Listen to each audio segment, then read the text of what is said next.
Good morning. December the 20th, 2022. I think December the 21st, tomorrow, is supposedly the shortest day of the year. And then daylight-wise, and then we will be moving towards the other direction until we get to June 21st, which is the longest day. I'm out here this morning with my atlatl and my atlatl spear. Now I have named my longbow Olive Oil, and I have named my Excalibur crossbow Betty Boop. I am soliciting names for my atlatl. I have two different ones. This one I showed you was a finger hole, copied after one I found in an archaeology magazine many years ago when I was in college.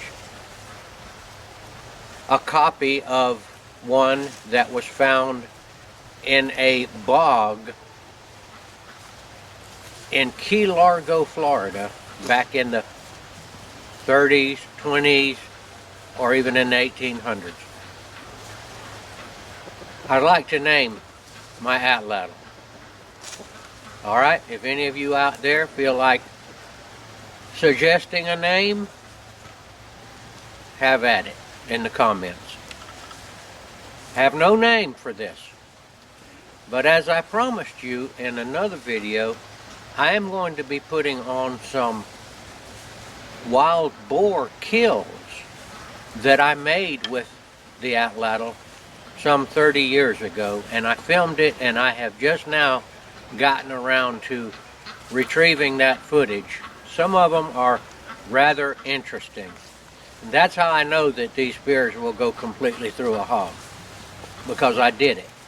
Alright, and it's just the same with the atlatl as it is with the longbow, only the first shot counts. And let's just see if I can manage to, and remember this, now don't expect this to go through that right there. This will go through a hog flesh with a good point, but it's not going to go through that foam target. But believe me, the energy is there. Let's just see if I can do it. I'll take that for my first shot. Let me show you this thing here. I'll show you how thin it is. Look at that. This, I think this is oak. I don't remember. It's been a long time since I made it. Now I have another atlatl that I will also show you, and I would like to have a name for the other one. The other one has a weight. This one does too, but I don't know if this actually had a weight. I doubt if it did when they found it. Okay, and then I'm going to get olive oil out and shoot her a little bit. We are chilly this morning, but we're waiting for the big freeze, which around here is low 20s or high teens. I'm hoping it doesn't get too darn cold, because that messes up our plumbing, and if we got anything growing, it nips it and all that. But let me go retrieve that, and I'll come back to you, and I'll work with olive oil a little bit. Okay, now for olive oil. The Howard Hill Wesley Special 50-pound pull longbow. Only the first shot counts. The hat's going to be in the way, I know that.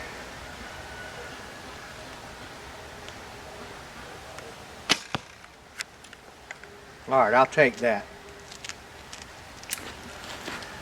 I want to talk about, that's a kill here. This is about 12 yards here. It's well within bow range of the deer around here, but they're nobody's fools, I can tell you that.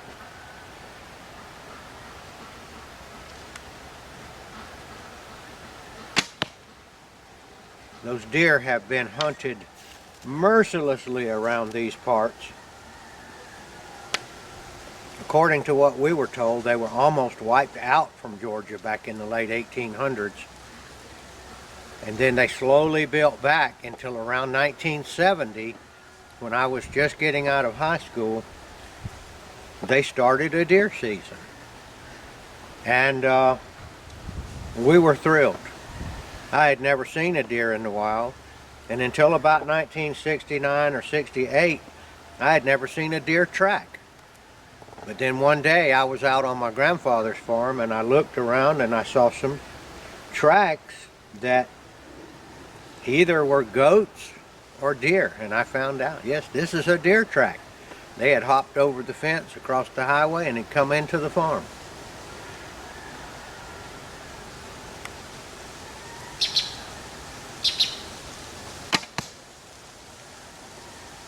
Okay, we'll go up here.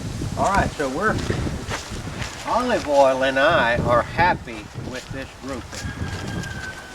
At 12 yards is what I said. We are happy with this. I talk about the atlatl and the bow and arrow. From my research and reading of history, I have found out that the American natives, or the Indians, were still using the atlatl when the Spanish conquistadores came into Florida in the early 1500s. And they were also using the bow and arrow at the same time. The Australian Aborigines, I guess, are still using the atlatl. I saw a video recently of some people there that still use the atlatl and spear to hunt fish with in shallow water in the ocean. They throw it. I think that the Eskimo people of Alaska and up in those places used a form of atlatl to throw harpoons at whales when they were out in their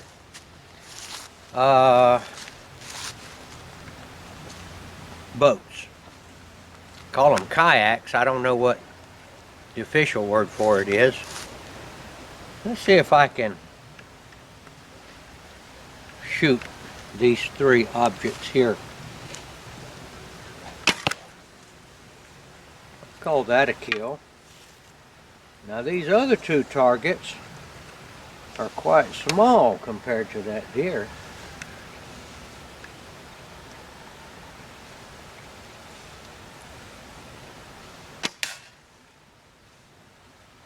That's a dead pie plate right there. Now let me see if I can get this other pie plate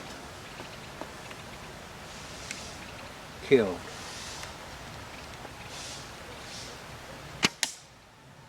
Okay, I'll take that all day. I got a little bit closer. I'm more like 10 yards now. But this is using the gap method, as I've said in my other videos. And I shot split finger instinctive from the time I was probably 14 years old until about 2 or 3 years ago. And I was known as a pretty good shooter. But I like this better. It's more, like I said, you need to watch my other video. If I had to pick a way to shoot, if I was shooting for my life, I would go with the gap method. Now I'm going to, I found out a lot of things since I talked to you last. Let me go get my arrows and I'll tell you what I got on my mind.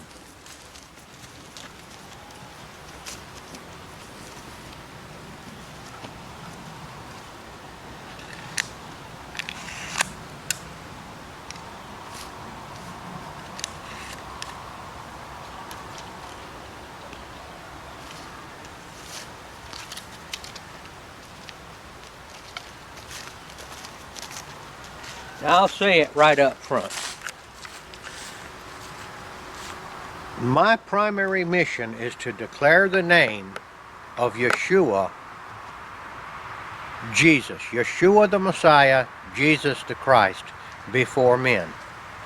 The reason I do that is because if you read the Bible, you will find out that Yeshua, when he was here on earth, uttered the words that he wanted his disciples or believers to declare his name before men.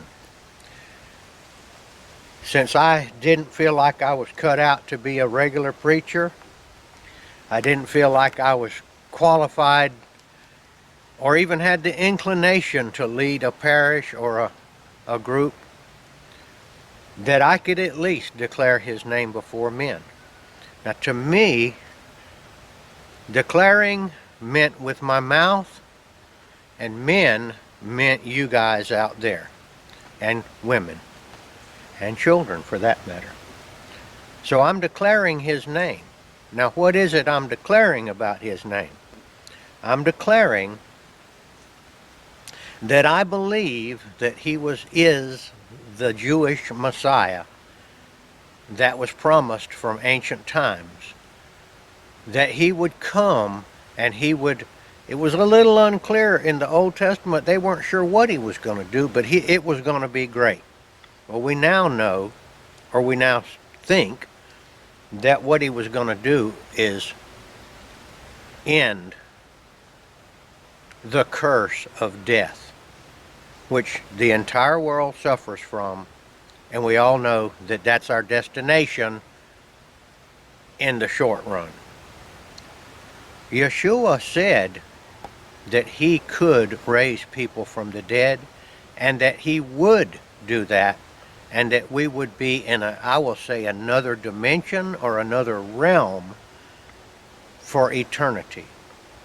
This is what he promised. We're not quite clear exactly what he meant. There's a big debate now. Did he mean in a physical body? If you can look on YouTube right now and see people arguing about this. Are we going to be in a body that you can touch? Are we going to be in some kind of a energy, spiritual state?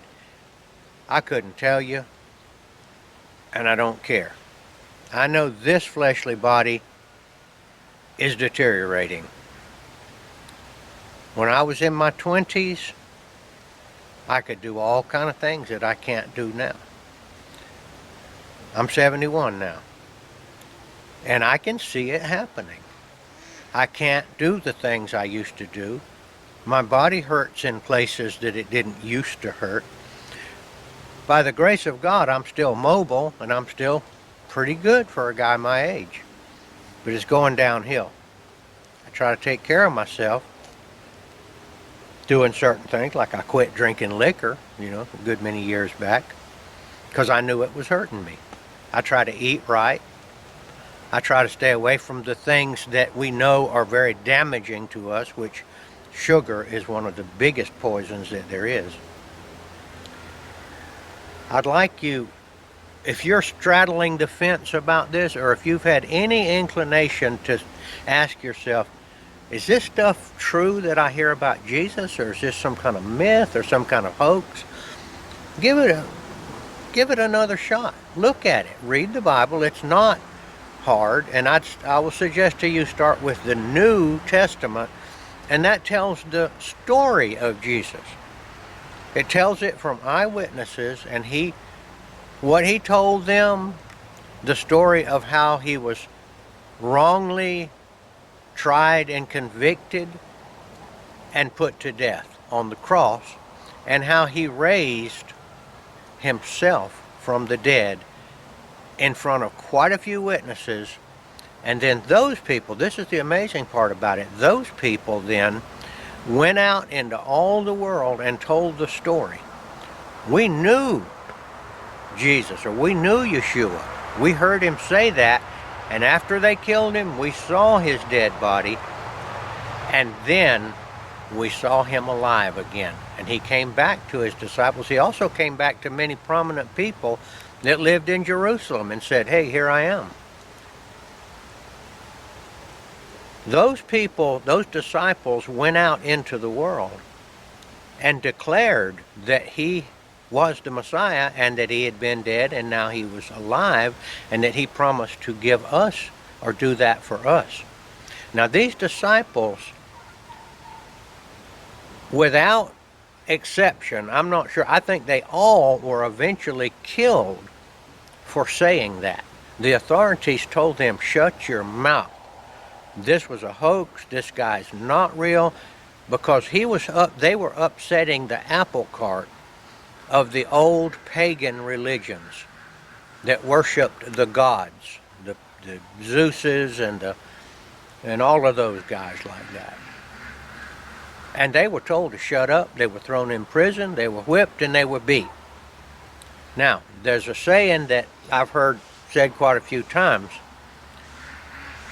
If you will probably not die for a lie. Now, I forgot to tell you this part. They were allowed to live if they only denounced Yeshua. All they had to do was say, I want y'all to stand up in front of everybody and tell you it's a big lie. We stole his body and we buried it. He never was raised from the dead. Without exception, the disciples and thousands of believers said, no, we're not telling a lie. They were thrown to the lions. They were whipped, beaten, flayed, burned at the stake, run through with spears, every kind of possible torture to try to get them to deny Christ, and they wouldn't do it. We're probably not going to be forced to do that nowadays, but I guarantee you there's a million Christians now that would refuse to deny Christ. I think it's worth checking out if you think about the history of it. The saying is that you will probably not die for a lie. You'd say, I'm not feeling like being burned alive today. Those lions look awfully hungry. I don't want to fight in the arena. I don't know how to fight that good. Being burned at the stake, I don't think I wouldn't be having a good day if he did it. Yeah, I lied about it. He didn't. He was a hoax. They didn't do it. That's what history teaches us. I'd like you to check it out. I'd like you to give it a revisit if you've said sometime back that you didn't believe. Let me tell you, I just can't be quiet now, and I know it's long, but I'm going to tell you this. In our society and in Western cultures, they have a thing called Santa Claus. The parents have been duped into telling their children at a very early age, a child will believe his parents. That's the way it worked. Hey, there's a magic man that comes in a red suit, and he's going to come down your chimney, and he's flying around. He's flying in a sleigh pulled by reindeer, and he's going to come down and leave you presents. And the kids get all excited, Santa Claus and all that. And the parents, of course, put the presents under the tree, and they get a big kick out of their kids being fooled. Now, they don't mean any harm, because they were taught to do that. But at the very least, they're lying to their children. And the Bible says, thou shalt not lie. Now, you might want to lie to somebody that you don't care about. That wouldn't be, that's not good either. But to your own innocent little children. Now, this is what I think that Santa Claus myth is about. I think that was instituted by Satan, that whole thing about Santa Claus, to get your children not to trust you later on when they were told about another magic man named Jesus that died, raised from the dead. He could do miraculous things. He could give you things. He could give you eternal life. Now, the kids had already been fooled one time. They were at school, their happy little faces, and with, second, third grade, Santa Claus is coming, this and that. And some older kids said, man, that's a lie. Your parents lied to you. No, my parents wouldn't lie to me. And then they find out a couple of years later, yeah, your parents lied to you. And then you come along, you get about 6 or 7, or whatever, and the next education comes to you, or you hear it. Maybe your parents weren't even Christians, but you're going to hear about Jesus, about this miraculous man. I think your very first thought process is going to be, that's another lie. There's no such thing as that. And then they're trying to teach you in Bible school, and they say, yeah, a man got swallowed by a fish, you know.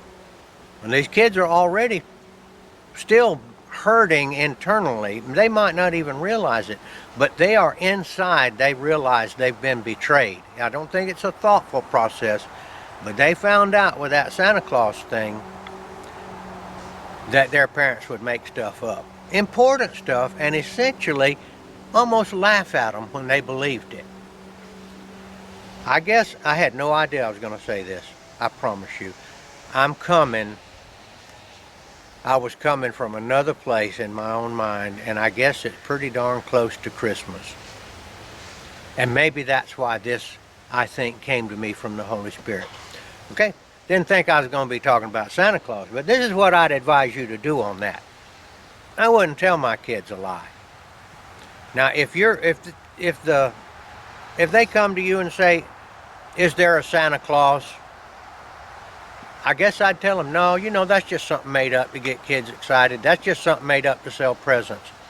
But I wouldn't tell them, because they're going to remember somewhere in the depths of their brain that you're the one that didn't lie to them.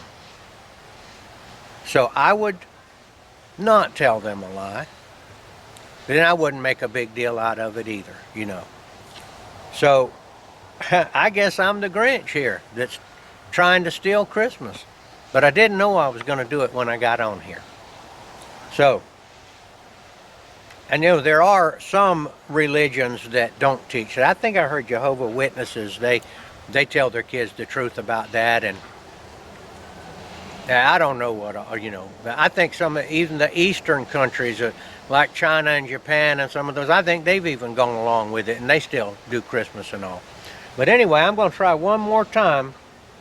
And here is the Grinch shooting olive oil.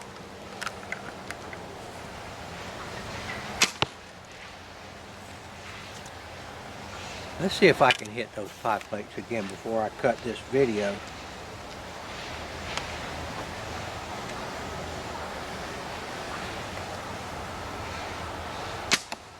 Ooh, I was so close. I definitely scared that pie plate, or that piece of a pie plate.